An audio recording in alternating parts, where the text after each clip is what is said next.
Hi everyone, from today onwards हम the Indian partnership act 1932 की regarding different exams में पूछे गए प्रीवियस ईयर क्वेश्चंस को सॉल्व करेंगे, जो कि हमारे examination point of view and further revision के लिए काफ़ी हेल्पफुल रहेगा। तो आज के सेशन में हम इन सभी क्वेश्चंस को सॉल्व करेंगे एंड साथ ही साथ डिस्कस करेंगे। तो बिफोर स्टार्टिंग दिस सेशन एक छोटा सा डिस्क्लेमर, ये सभी क्वेश्चंस जो सॉल्व करे गए हैं ये सारे ऑथेंटिक इन्फॉर्मेशन के साथ है, तो आप रिलाई कर सकते हो। बट फिर भी अगर आपको डाउट हो तो आप इंडियन पार्टनरशिप एक्ट का बेयर एक्ट रेफर कर सकते हो या फिर गूगल कर सकते हो। तो चलो स्टार्ट करते हैं सॉल्व करना। The Indian partnership act 1932। तो सबसे पहले हम इस एक्ट को जान लेते हैं। तो देखो, जो द इंडियन पार्टनरशिप एक्ट 1932 है, ये एक्ट 9 है ऑफ 1932 एंड इसकी जो इनैक्टमेंट डेट है वो 8 अप्रैल 1932 है एंड ये इन्फोर्स में कब आया? 1 अक्टूबर 1933 को। अगर हम बात करें टोटल नंबर ऑफ चैप्टर्स जो आपके इंडियन पार्टनरशिप एक्ट में दे रखे हैं वो 8 है and total number of sections कितने हैं? 75। अभी देखो, अभी जो करंटली टोटल एक्टिव सेक्शंस है वो 74 है, क्योंकि आपके इंडियन पार्टनरशिप एक्ट का जो सेक्शन 73 है वो रिपील्ड हो चुका है। तो चलो अब हम क्वेश्चन को सॉल्व करते हैं। तो देखो, इस सीरीज का आपका जो सबसे पहला क्वेश्चन है वो आपसे पूछा जा रहा है कि जो पार्टनरशिप है वो किस पे बेस्ड होती है। तो देखो, सबसे पहले अगर आप पार्टनरशिप देखो, है ना, तो as per section 4 of Indian partnership act, तो पार्टनरशिप क्या होता है? एक वॉलंटरी एग्रीमेंट होता है, जिसमें एग्रीमेंट किस चीज़ का होता है? To share profit from a business, जो कि कोई सभी लोग कैरी करे या फिर कोई सिंगल पार्टनर कैरी करे, ठीक है। तो उसमें जो प्रॉफिट है उसका शेयर होगा ही होगा। ये पार्टनरशिप का डेफिनेशन बोलेगा अगर आप सेक्शन 4 देखो तो। अब देखो, जो पार्टनरशिप होता है ना, उसके दो पिलर्स हैं, दो फंडामेंटल पिलर है। या तो आपका जो पार्टनरशिप है वो कॉन्ट्रैक्चुअल होगा नेचर का या फिर म्यूचुअल एजेंसी होगा। तो इसमें जो आपका करेक्ट ऑप्शन है वो म्यूचुअल एजेंसी। अब यहाँ पे देखो, स्टेटमेंट बेस्ड यहाँ पे आपको क्वेश्चंस दे रखे हैं। तो इसमें आपको आपका जो स्टेटमेंट है वो आपसे पहला स्टेटमेंट क्या दे रखा है इन्होंने? An undisclosed principal can intervene against express term. क्या कोई अनडिस्क्लोज्ड प्रिंसिपल जो बताया नहीं गया है ना, क्या वो इंटरवेन कर सकता है? मतलब ऐसे प्रिंसिपल जो लिखे नहीं है ना ही इंडियन पार्टनरशिप एक्ट में ना ही कॉन्ट्रैक्ट एक्ट में, क्या वो इंटरवेन कर सकते हैं? नहीं। तो इसलिए पहला ऑप्शन गलत है, ठीक है। तो देखो, सबसे पहले एक बात समझो, जो section 3 of Indian partnership act है वही इस पर अप्लाई होगा। तो अगर आप section 3 of Indian partnership act देखो तो वो क्या कहता है? Application of provision of act 9 of 1872, मतलब जो हमारा इंडियन कॉन्ट्रैक्ट एक्ट था, ठीक है, उसका एप्लीकेशन के बारे में दे रखा है कि अगर मान लो कोई ऐसे प्रोविज़न है ना, जो रिपील नहीं किए गए हैं कॉन्ट्रैक्ट एक्ट के और वो इनकंसिस्टेंट नहीं है, तब तो आपके इंडियन पार्टनरशिप पे, मतलब पार्टनरशिप के लिए भी कॉन्ट्रैक्ट ही होगा अप्लाई। बट अगर वो इनकंसिस्टेंट हो जाते हैं तो उसके लिए जो हमारा स्पेशल एक्ट बना हुआ है इंडियन पार्टनरशिप एक्ट, वो काम में आएगा, ठीक है। अब यहाँ पे देखो, जो दूसरा ऑप्शन है आपका, undisclosed principal can not intervene against the express terms. सही बात है ना। कोई ऐसा प्रिंसिपल जो ना ही कॉन्ट्रैक्ट में लिखा है ना इंडियन पार्टनरशिप एक्ट में, वो तो इंटरवेन नहीं करेंगे ना, तो ये बात सही है। An undisclosed principal can not intervene when he knows that other party would not have dealt with him. ये भी सही बात है ना। कोई भी अनडिस्क्लोज्ड प्रिंसिपल जिसको डिस्क्लोज नहीं किया गया है, ठीक है, वो इंटरवेन नहीं कर सकता दो पार्टी के अफेयर के बीच, ठीक है। तो इसमें जो बेसिकली इसमें जो आपका दोनों correct option second and third है। अब यहाँ पे देखो, यहाँ पे आपसे पूछा जा रहा है अगेन स्टेटमेंट बेस्ड है, तो कौन सा स्टेटमेंट करेक्ट है? तो अगर आप इंडियन पार्टनरशिप एक्ट का एसेंशियल देखोगे, है ना, एसेंशियल लाइक सेक्शन 4 सेक्शन 18 में देखोगे तो ये सारे एसेंशियल आपको मिल जाएंगे। तो पार्टनर्स का क्या होता है? एक ड्यूटी होता है कि वो गुड फेथ बना के रखे। पार्टनर्स का एक ड्यूटी होता है कि वो आपस में कम्पीट ना करें, है ना, ना करें, डू नॉट लिखा है, ठीक है। पार्टनर के पास ड्यूटी होता है ड्यू डिलिजेंस का। पार्टनर्स के पास ड्यूटी होता है कि वो इंडेमनीफाई कर दे फ्रॉड को, ये सेक्शन 10 में मेंशन्ड है ना। तो बेसिकली इसमें जो चारों ऑप्शंस दिए हैं वो सभी सही है, ठीक है। तो ये सारे इंडियन पार्टनरशिप एक्ट के एसेंशियल्स हैं, लाइक आप कह लो फीचर्स हैं। अब यहाँ पे जो आपका अगला क्वेश्चन है अगेन वो पार्टनर करेक्ट ऑप्शन के लिए है कि हमें करेक्ट स्टेटमेंट बताना इसमें कौन सा है। तो देखो every agency is a partnership नहीं, एवरी पार्टनरशिप इज एजेंसी हमने देखा था ना, every partnership is a mutual agency. ये बात कहाँ से डिराइव की गई है, section 18 and section 4 of Indian partnership act. तो आप जब देखोगे सेक्शन 18 एंड सेक्शन 4 तो उसमें आपको मिल जाएगा, ठीक है। नाउ अब देखो आपका जो अगला क्वेश्चन है वो आपसे पूछा जा रहा है मैच द कॉलम करने को। तो देखो वही अगेन पार्टनरशिप एक्ट के कैरेक्टरिस्टिक्स पे है, ठीक है। तो देखो अगर मान लो कोई पार्टनरशिप है ना, उसको अपना रजिस्ट्रेशन कराना है, ये उसके ऊपर होता है, लाइक ऑप्शनल होता है, ठीक है। नॉन रजिस्ट्रेशन अगर मान लो किसी पार्टनरशिप फर्म का है तो उस पर कोई पेनाल्टी नहीं होगी। अगर मान लो कोई रजिस्टर्ड फर्म का पार्टनर है तो उसके पास ये राइट है कि वो केस कर सकता है, सू कर सकता है, ठीक है। Partner of a non registered firm, मान लो कोई अब नॉन रजिस्टर्ड फर्म है ना, जो रजिस्टर्ड नहीं है by law, like under law of India, तो वो इन्फोर्सेबल नहीं होगा, है ना, अपने राइट्स के लिए। तो ये इसके लिए सही है। अब यहाँ पे देखो आपसे अगेन स्टेटमेंट बेस्ड है। तो यहाँ पे आपसे पूछा जा रहा है कि partners have right to profit. Section 4 में आप जब डेफिनेशन देखोगे तो ये बात आपको दिख जाएगी, है ना। Partners have right to interest, ये भी बात सही है, ठीक है। Partners have right to attend general meeting, ये सेक्शन 4 में कहीं नहीं मेंशन है। एक बार मैं आपको सेक्शन 4 दिखा देता हूँ। सेक्शन 4 जो आपका इंडियन पार्टनरशिप का एक्ट का है वो चैप्टर 2 में दे रखा है ना। जो चैप्टर का नाम क्या है, नेचर ऑफ पार्टनरशिप। तो इसमें क्या लिखा है कि partnership is the relationship between person who have agreed to share the profit of a business carried on by all or any of them, ठीक है। तो यहाँ पे हमने क्या देखा, पार्टनर्स के पास क्या होता है, राइट टू प्रॉफिट है, ठीक है, राइट टू इंटरेस्ट भी है। तो ये दोनों ऑप्शन सही है। अगेन आपसे पूछ रखा है कि एसेंशियल फीचर ऑफ पार्टनरशिप क्या है। एसेंशियल फीचर ऑफ पार्टनरशिप हमने अभी सेक्शन 4 में देखा, वहाँ पे डिराइव है ना, सेक्शन 4 से डिराइव है कि अगर किसी को पार्टनरशिप करना है, देखो पार्टनरशिप क्या है, is relation between the persons who have agreed, यहाँ पे एग्रीमेंट है ना। तो यहाँ पे पार्टनरशिप का एसेंशियल फीचर क्या है, एग्रीमेंट है। Object to carry business, share the profit of business carried, ठीक है। तो ये सारे फीचर्स है, ठीक है। टू शेयर प्रॉफिट्स भी है, business is to carried by all, अभी हमने देखा था, or any of them acting on it, तो ये भी सही है। तो इसमें चारों ही ऑप्शन सही है।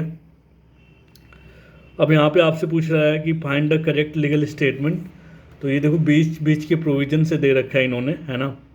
तो अगर आप जब सेक्शन 25 आप देखोगे इंडियन पार्टनरशिप एक्ट का, तो सेक्शन 25 क्या है, लायबिलिटी ऑफ पार्टनर है। तो सेक्शन 25 में करेक्टली ये लिख रखा है कि हर जो पार्टनर है वो लायबल होगा jointly with all other partners and severally for all acts of the firm done while he is a partner, ठीक है। तो जब आप सेक्शन 25 देखोगे, सेक्शन 25 क्या दे रखा है, liability of partners for act of firm. तो हर पार्टनर लायबल होगा jointly with all other partners and also severally for all acts of the firm done while he is a partner, ठीक है। तो ये जो प्रोविज़न है ये सेक्शन 25 से लिया गया है। तो इसमें जो करेक्ट ऑप्शन होगा यही सही होगा, ठीक है। बाकी सारे ऑप्शन पढ़ूंगा तो टाइम टेकिंग होगा, छोड़ो। अब यहाँ पे देखो अगेन हमें स्टेटमेंट बेस्ड पूछा गया है। Every partner may attend diligently to his duties in conduct of business, ये एसेंशियल फीचर है पार्टनरशिप एक्ट का। Every partner may attend diligently, नहीं ये नहीं है, ठीक है, ये नहीं एसेंशियल, सेक्शन 4 में ये नहीं बात मेंशन है, ठीक है।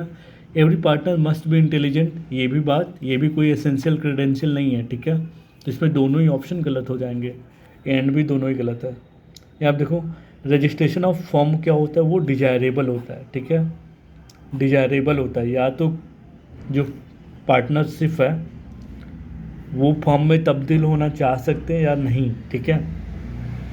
तो जो अगर हम रजिस्ट्रेशन ऑफ फर्म के बारे में देखें तो चैप्टर 8 में डिफाइंड है रजिस्ट्रेशन ऑफ फर्म। अब यहाँ पे देखो बेसिकली ये बहुत इंपॉर्टेंट है ना। तो यहाँ पे आपसे पूछा गया है कि कौन से प्रोविज़न से कौन सा प्रोविज़न किस केस लॉ से डिफाइंड है।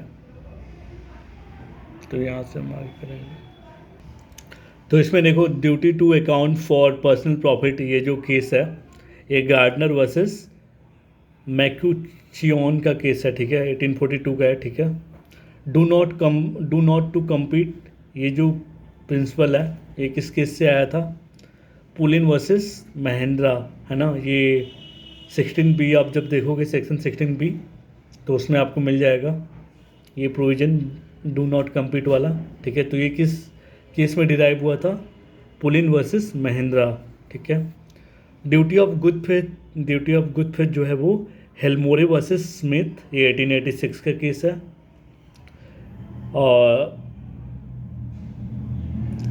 Right to take part in business, ये जो केस है वो सुरेश कुमार वर्सेस अमृत कुमार का केस है, ठीक है। ये 1982 का केस है। केस लॉ जानो, जल्दी जल्दी आएगा। अब देखो यहाँ पे आपसे जो क्वेश्चन पूछ रखा है इन्होंने, बेसिकली हमें कोरस्पॉन्डिंग में दे रखा है, तो हमें मैच कराना है कि कौन सा प्रोविज़न किस सेक्शन से है। तो एसेंशियल ऑफ पार्टनरशिप आप देखोगे तो सेक्शन 4 में मिल जाएगा, जैसा मैंने बार बार बताया आपको। पार्टनरशिप एट विल जो है वो सेक्शन 7 में मिल जाएगा, चिन्ना थाला का विल है, ठीक है, section 7।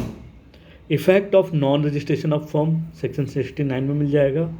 Compulsory dissolution of form section 41 में मिल जाएगा, ठीक है। नाउ यहाँ पे अगेन आपसे स्टेटमेंट बेस्ड क्वेश्चन पूछ रखा है कि जो हमने पढ़ा था ना, every partnership is based on mutual agency, सही बात है। Every agency is based on mutual partnership, गलत बात है। एवरी एजेंसी इज पार्टनर, गलत है। Every partner is sleeping partner, गलत है। तो every partnership is based on mutual agency और कॉन्ट्रैक्ट, ठीक है। तो ये प्रिंसिपल हमने कहाँ से डिराइव किया है, section 18 and section 4 of Indian partnership act. तो ये वाला ऑप्शन सही हो जाएगा। अब यहाँ पे देखो अगेन आपसे पूछा है कि पार्टनरशिप क्या है। पार्टनरशिप या तो कॉन्ट्रैक्ट है या तो म्यूचुअल एजेंसी है, ठीक है। अब यहाँ पे आपसे पूछ रखा है इन्होंने,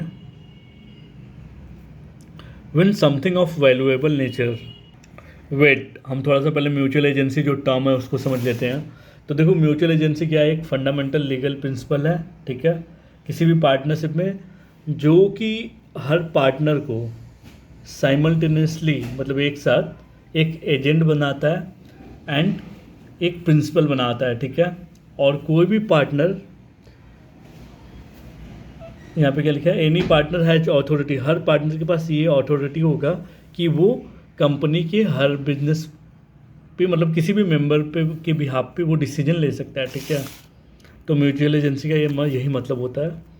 तो यहाँ पे आपका जो अगला क्वेश्चन था वो क्या था कि when something of valuable nature is acquired by a partner, मान लो कोई ऐसा चीज़ जो वैल्यू रखती है, ठीक है, वो कोई पार्टनर एक्वायर कर लेता है in breach of his duty in good faith, it is taken to acquired for the benefits of all partners and has to be accounted for to the firm।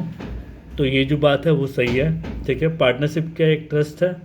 नहीं, पार्टनरशिप क्या है, एक contract है या mutual agency. इसीलिए इस question में जो ऑप्शन ए है वो ट्रू और जो रिवीजन है वो फॉल्स हो जाएगा। यहाँ पे अगर कॉन्ट्रैक्ट या म्यूचुअल एजेंसी लिखता तो दोनों सही हो जाता, ठीक है।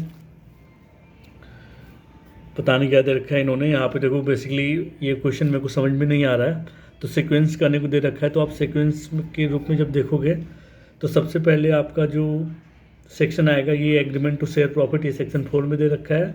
Breach of terms of agreement of partnership, ये सेक्शन 44 क्लॉज डी में दे रखा है, ठीक है। सेक्शन 44 क्या है, डिसोल्यूशन ऑफ कोर्ट्स है। नाउ मैच द कॉलम करने को दे रखा है। Liability of miss appropriation bye partner, ये सेक्शन 27 में है।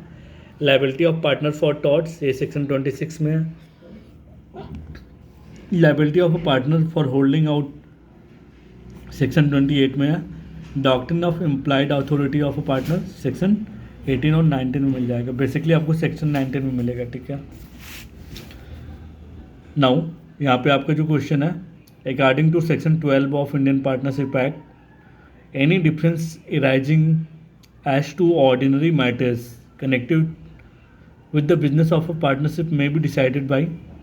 तो जब आप सेक्शन 12 देखोगे है ना, तो सेक्शन 12 के क्लॉज सी में दे रखा है कि जो कनेक्टेड मैटर्स जो होते हैं बिजनेस के, ठीक है, वो मेजॉरिटी ऑफ पार्टनर डिसाइड करता है। तो सेक्शन 12 क्लॉज सी एक बार देखते हैं हम। तो सेक्शन 12 क्या है, द कंडक्ट ऑफ बिजनेस है ना, तो यहाँ पे लिख रखा है any difference arising as to ordinary matters connected with the business में be decided by a majority of partners, ठीक है। तो ये बात जो है कहाँ गया, सॉरी, सेक्शन 12 के क्लॉज सी में लिख रखा है। सेक्शन 12 क्या है, कंडक्ट ऑफ बिजनेस है, ठीक है। अब इसमें देखो आपका जो अगला क्वेश्चन है वो आपसे पूछा जा रहा है every partner is an agent of the other partner, सही बात है। पार्टनरशिप इज एन एजेंसी, सही बात है, ठीक है। आप सेक्शन 18 से ये बात डिराइव कर सकते हो कि पार्टनरशिप जो पार्टनर होता है वो एजेंट होता है ऑफ फर्म का, ठीक है। हर पार्टनर एजेंट होता है फर्म का। Now which are essentials of partnership, इसमें से एसेंशियल क्या है पार्टनरशिप के, तो किसी भी पार्टनरशिप एक्ट के लिए एक कॉन्ट्रैक्ट होना चाहिए 2 और मोर कॉम्पिटेंट लोग में, सही बात है। एग्रीमेंट टू शेयर प्रॉफिट होना चाहिए, ये हमने सेक्शन 4 में देखा था, सही बात है। Mutual agency section 4 and section 18 से डिराइव है, सही बात है। लॉफुल बिजनेस होना चाहिए, सही बात है, ये कॉन्ट्रैक्ट एक्ट में लिख रखा है, ठीक है। तो ये चारों ही सही है इसमें। तो चलो आज के लिए इतना ही, थैंक यू।